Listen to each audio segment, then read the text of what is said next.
गौतम की शादी रश्मि के साथ हुई थी। आज उनकी फर्स्ट नाइट थी। फूलों से सजे बिस्तर पर बैठी रश्मि बहुत ही खूबसूरत लग रही थी। गौतम उसके पास गया और उसके बिस्तर पर बैठ गया और उसके हाथों को अपने हाथों में थाम लिया। गौतम ने जैसे ही ये किया, रश्मि ने अपना हाथ खींच लिया। गौतम ने फिर से उसका हाथ पकड़ा और उसे गले से लगाने की कोशिश की तो रश्मि अपना सिर नीचे झुकाकर बैठ गई। ओहो, शर्मा गई। लेकिन तुम्हारी इस अदा ने मुझे और भी दीवाना बना दिया रश्मि। चलो अब शर्माना छोड़ो और मेरी बाहों में आ जाओ और भूल जाओ सब कुछ। जी वो। अरे क्या हुआ, खुलकर बोलो जो बोलना है। गौतम के अनुरोध पर रश्मि ने जो कहा वो उसे बहुत अटपटा लगा। ये कैसी मन्नत मांगी है तुमने? सुहाग रात का इंतजार तो सबको होता है। जी होता तो है, लेकिन मैंने शादी के पहले ही आपकी लंबी उम्र और हम दोनों का प्रेम खूब बढ़े, इसके लिए ये मन्नत मांगी थी। और मन्नत मांगते वक्त ये कहा था कि शादी के 1 महीने बाद ही मैं अपने पति के साथ खुलकर प्रेम करूंगी। 1 महीने तक हम रहेंगे तो इसी कमरे में, लेकिन एक दूसरे को स्पर्श नहीं करेंगे। हाँ, चलो अब तुमने मन्नत मांगी है और वो भी मेरी लंबी उम्र और आपस के प्रेम के लिए, तो मैं तुम्हारी बात का मान रखूंगा। दोनों की शादी को 3 दिन हो गए थे।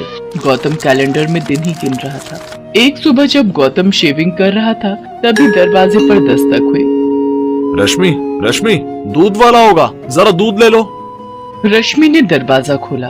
दरवाजे पर दूध वाला ही था। रश्मि ने दूध का बर्तन दूध वाले के आगे इस तरह रखा कि उसका हाथ दूध वाले के हाथ से सट गया। दूध वाले ने अपना हाथ हटाना चाहा तो रश्मि ने जानबूझकर उसके हाथ से अपना हाथ रगड़ना शुरू कर दिया। अरे मालकिन, ये क्या कर रही हैं? 3 दिन पहले ही तो इनकी शादी हुई है। क्या हुआ भैया, क्या सोचने लगे? कुछ नहीं मालकिन। ये कहकर वो हड़बड़ाकर वहाँ से जाने लगा तो रश्मि ने उसे देखकर अपनी एक आंख दबा दी। रश्मि की इस हरकत से उसे जोर का झटका लगा और वो पूरे रास्ते यही सोचता गया कि गौतम जी की शादी गलत लड़की से हो गई है। बताओ, 2 दिन हुए शादी को और वो पराये मर्द को न सिर्फ छू रही है बल्कि आंख भी मार रही है। छी छी छी छी, घोर कलयुग आ गया है। एक दिन जब गौतम ऑफिस गया हुआ था तो कपड़े लेने के लिए धोबी उनके घर आया। मालकिन, आपने कपड़े निकाल कर रखे हैं ना? कपड़े निकाल कर? रश्मि ने ये बात इस अंदाज में कही कि धोबी रमनलाल झेप गया। धोबी जब कपड़े लेकर जाने लगा तो रश्मि ने उसे देखकर भी आंख मार दी। रमनलाल के जहन में भी वही सब चलने लगा जो दूध वाले पंकज के जहन में चल रहा था। रश्मि का ये बर्ताव धीरे धीरे मोहल्ले वालों के बीच चर्चा का विषय बन गया था। एक दिन जब गौतम ऑफिस से घर लौटा तो सोसाइटी के गेट पर खड़े गार्ड ने उससे कहा, राम राम साहब। राम राम भाई, राम राम।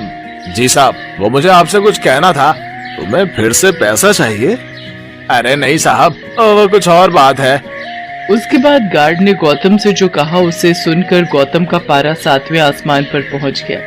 तुम पागल तो नहीं हो गए या होश खो दिए अपने? तुझे पता भी है तुम मेरी पत्नी के बारे में क्या कह रहे हो?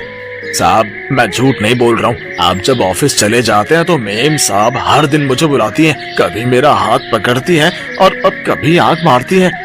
देखो, तुम बर्दाश्त की सीमा मत लांघो, नहीं तो तुम्हारी शिकायत मैं सोसाइटी में कर दूंगा। तुम्हारी नौकरी चली जाएगी। ये कहकर गौतम वहाँ से निकल गया। लेकिन कुछ दिनों बाद जब दूध वाले और धोबी ने यही बात गौतम से कही तो वो सोचने पर मजबूर हो गया।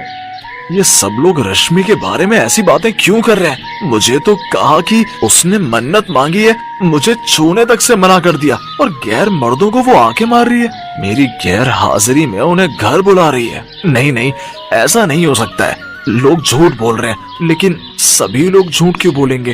क्या करूं मैं? रश्मि से बात करूं क्या? नहीं नहीं नहीं नहीं, उसे बुरा लग गया तो गौतम रश्मि से प्यार करता था, इसलिए उसने लोगों की बातों पर कोई ध्यान नहीं दिया। लेकिन एक बात जो उसने महसूस की वो ये थी कि रश्मि किसी से घंटों फोन पर बातें करती रहती है। एक बार जब उसने उससे पूछा कि वो किससे बातें कर रही थी तो उसने कहा, यहाँ पर फोन पर बात करने में भी कोई पाबंदी है क्या?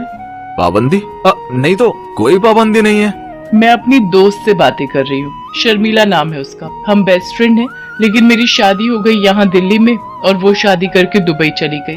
अब हमारा मिलना जुलना ज्यादा संभव तो है नहीं, इसलिए हम फोन पर ही बातें करते हैं। आपको यकीन नहीं हो रहा है तो ये लीजिए फोन और मेरी दोस्त से बात करिए। ये कहकर रश्मि ने मोबाइल गौतम की ओर बढ़ा दिया। गौतम ने अपना सिर झुकाकर रश्मि की बात मान ली। वो मन ही मन बहुत दुखी भी हुआ कि उसने अपनी पत्नी पर शक किया। क्या हो गया है मुझे? मैं अपनी पत्नी पर शक कर रहा हूँ, उस पत्नी पर जिस बेचारी ने मेरी लंबी उम्र के लिए मन्नत मांगी है। मैं बहुत ही बुरा आदमी हूँ यार, बहुत बुरा। वो बेचारी अपना सब कुछ छोड़कर मेरे पास आई और मैं उसके साथ ऐसा बर्ताव कर रहा हूँ, शक कर रहा हूँ उस पर। उसने अपनी पत्नी से माफी मांगी। एक रात की बात है, गौतम गहरी नींद में था, तभी रश्मि बिस्तर से उठी और दूसरे कमरे में जाकर फोन पर बातें करने लगी। निरंजन, मैं अपनी हरकतों से पूरी कोशिश कर रही हूँ कि मेरा पति गौतम मुझे छोड़ दे, लेकिन वो तो जोंक की तरह चिपक गया है मुझसे। देखो निरंजन, मैं तुम्हारे बिना जी नहीं सकती, कोई उपाय करो और मुझे इस नरक से निकालो। मुझे नहीं रहना है गौतम के साथ, एक दिन भी नहीं, एक पल भी नहीं। रश्मि को ये बात पता नहीं थी कि उस दिन उसकी सारी बातें गौतम ने सुन ली हैं। जब वो अपनी बात खत्म करके बिस्तर पर पहुंची तो गौतम जगा हुआ था। अरे, आप सोई नहीं है? सोई तो रहा था रश्मि आज तक, तभी तो मुझे कुछ पता नहीं चल रहा था। ये आप क्या कह रहे हैं? क्या पता नहीं चल रहा था?